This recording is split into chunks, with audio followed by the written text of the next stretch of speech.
I've gone on a little bit of a road trip today down to the Mornington Peninsula here in Melbourne to visit a pretty special garden, and it's in the heart of the suburbs.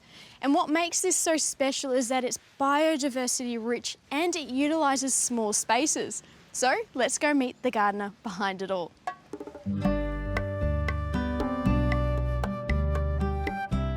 Elisabeth is one passionate home gardener.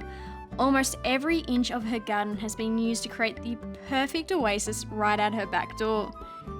She has loved gardening ever since she was a young girl, and 25 years ago she purchased this property with her husband and started her dream garden. This garden is a fantastic example of how you can create a relaxing area and maximise the space you have, all whilst being low maintenance. Elisabeth, your garden is full of so many beautiful plants. What is it that you love about gardening?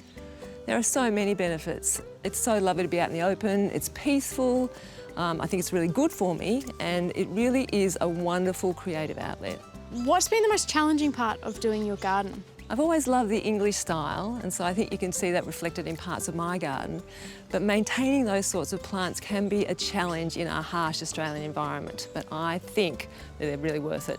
My husband constantly says to me, please switch to native plants.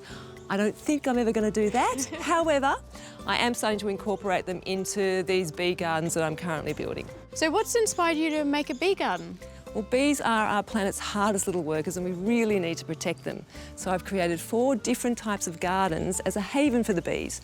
And in the process of doing that, I'm hoping to encourage other people to do the same thing.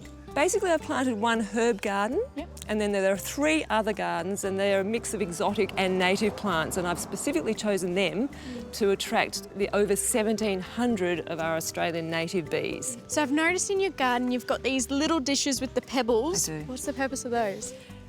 The dishes are for water for the bees, because obviously that's very important too, and I fill them with pebbles because if they don't have something to sit on when they're drinking, they could drown. We don't want that.